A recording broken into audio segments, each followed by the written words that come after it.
It's almost impossible to pick up a daily paper without reading about an individual who has achieved an unusual accomplishment, and almost invariably these stories include the overcoming of what at one time appeared to be virtually insurmountable handicaps. The boy whose legs were terribly burned and who seemed destined to a life as a cripple becomes one of the world's outstanding runners. The poor boy who amasses a fortune. The boy with a serious speech impediment becomes one of the nation's top news commentators. Every day, a new and dramatic story appears somewhere. The old story of obstacles overcome and outstanding success achieved. Well, they're just too numerous to mention. But how and why are these things done? To me, this is a very interesting subject.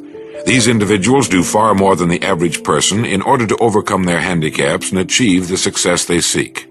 But it's more than that. You have to go back to the beginning and ask, why?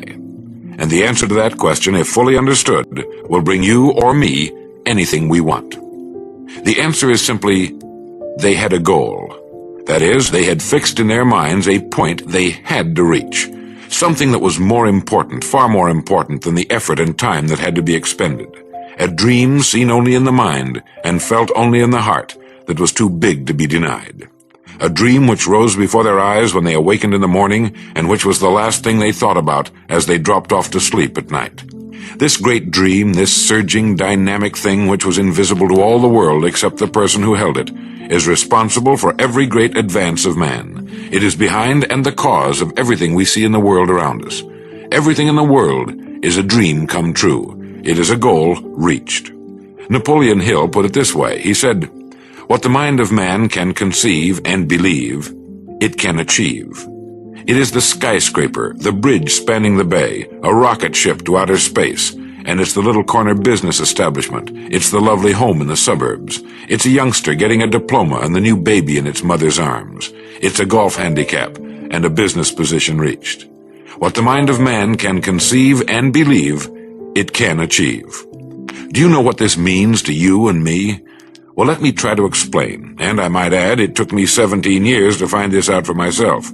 Once understood, however, life becomes easier, more fun, far more exciting, and incalculably more rewarding.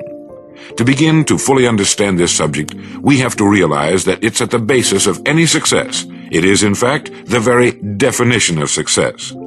The best definition of success I've ever been able to find is, success is the progressive realization of a worthy ideal. If you think about it a moment, you'll realize just how perfect that definition is. Success is the progressive realization of a worthy ideal. What does this mean? It means that any person engaged in achieving something which he considers a worthy ideal is successful. At the same time, it also means that any individual not so engaged must be defined as the opposite of success, a failure. Any person with a dream in his mind and heart which he has established as a worthy goal is successful. It has nothing to do with money necessarily, unless that happens to be the goal. And each of us must decide for himself what his goal is. With such a simple and obvious definition of success, a person might think that everyone is successful. Everyone should be, but it's estimated that only 5% are. Of all the people you pass on the street, no matter how large or busy the city, only 5 out of 100 can tell you what they're working toward. The rest are just drifting along, hoping something good will happen to them, or at least that nothing bad will, letting circumstances and economic winds blow them this way and that. These are the people who have not learned the rules of life. I like to compare human beings with ships. It's estimated that about 95% can be compared to ships without rudders. Subject to every shift of wind and tide, they're helplessly adrift. And while they fondly hope that they will one day drift into a rich and successful port, you and I know that for every narrow harbor entrance, there's 1,000 miles of rocky coastline. Their chances of just drifting into port are 1,000 to 1 against them. But the 5% who have taken the time and discipline to decide on a destination and to chart a course, sail straight and far across the deep oceans of the world, reaching one port after another and accomplishing more in just a few years than the rest will accomplish in a lifetime. If you should visit a ship in port, climb to the navigation bridge and ask the captain his next port of call, he will answer you in one sentence. Every person should be able to do the same thing. Unless you can say in one concise, well-defined sentence what your goal happens to be, the chances are good that you have never really clearly defined your goal. The captain of a ship cannot see his destination for fully 99% of his journey, but he knows what it is, where it is, and that he'll reach it if he keeps doing certain things a certain way every day. When you ask most people what it is they seek, they'll answer in vague, unrealistic terms. They'll say, happiness, or good health, or enough money to support my family, and so on. These are not goals. They are simply conditions desired by everyone. When we talk of goals, we mean, what is it that you want, you as an individual? What is it that you would like very much to have or to be, but which you may have felt was, for one reason or another, beyond your reach? You see, if you can tell me what you want, I can tell you how to get it, as long as it's worthy of you and within the realm of human accomplishment. Progressing successfully through a lifetime should be a matter of progressively setting and achieving goals, one after another, each a little better than the former. Just as a ship sails to only one port at a time, set your first port of call. When you've reached it, and reach it you will, you can then set a new goal, and then another. By following this meaningful and common-sense approach to life, you will be successful and will accomplish more in 5 years than the great majority of people do in a lifetime. Now, I'll tell you of a way to clarify your thinking and establish the first goal if you don't already have one. Realizing that without a goal we are unsuccessful, and realizing, too, that with a goal we will have direction and purpose and that our goal will be reached, we begin to realize that the establishing of a clearly defined goal is just about the most important step we can possibly take. It's good to remember, too, that in 99 times out of 100, our goal can be accomplished in the work in which we are now engaged.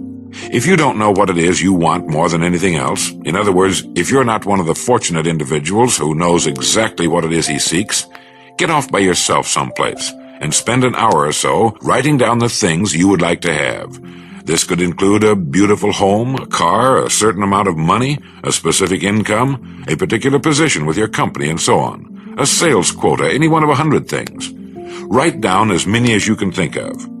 When you've written down all the things you want, choose one, only one, that you want more than the others. Write this on a separate sheet, or draw a circle around it. Now put the sheet away and forget about all of your ideas except the one you've decided to accomplish first. Like a ship, a person can only reach one port at a time. Most of the confusion and indecision found with the majority of people is because they want so many things they don't decide on which to accomplish first, and as a result, they often accomplish nothing at all. Remember, you can only achieve one goal at a time. Once you've decided upon the one thing you intend to accomplish first, write it on a card to carry with you. Think about it the first thing in the morning and the last thing at night.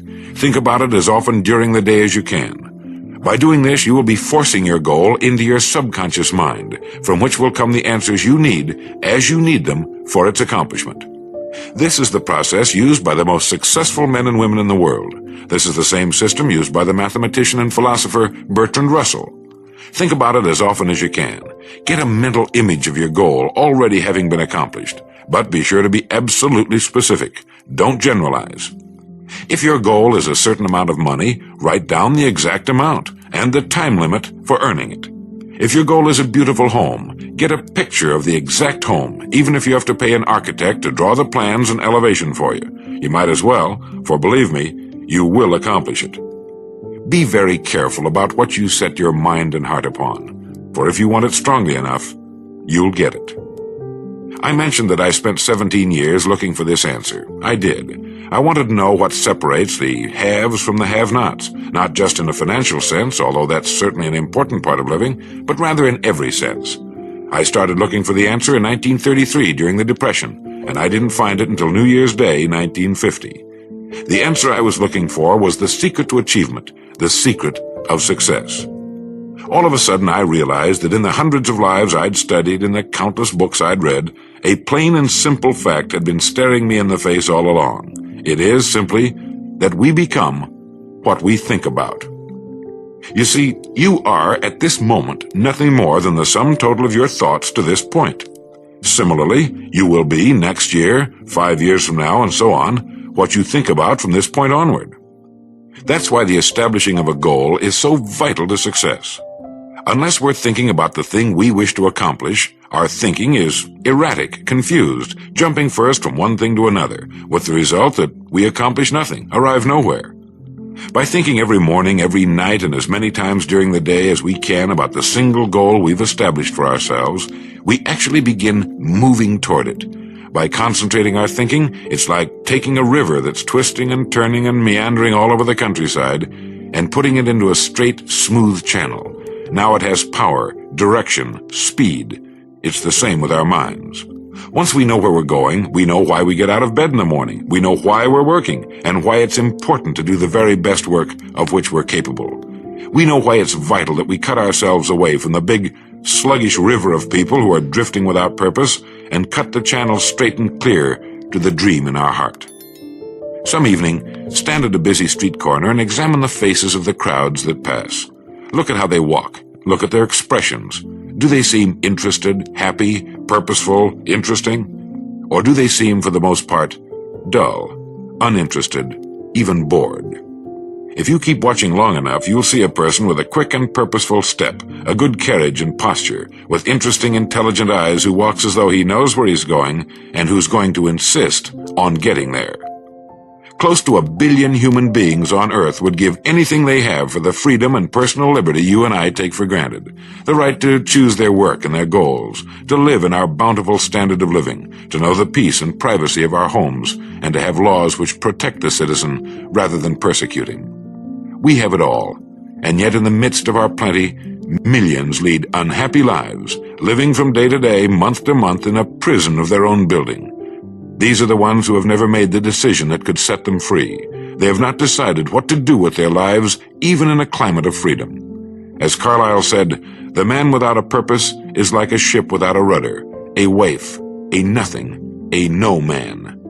Have a purpose in life, and having it, throw such strength of mind and muscle into your work as God has given you. He also wrote, a man with a half volition goes backwards and forwards, and makes no way on the smoothest road. A man with a whole volition advances on the roughest, and will reach his purpose, if even there be a little wisdom in it. And Munger wrote, there is no road to success but through a clear, strong purpose. Nothing can take its place.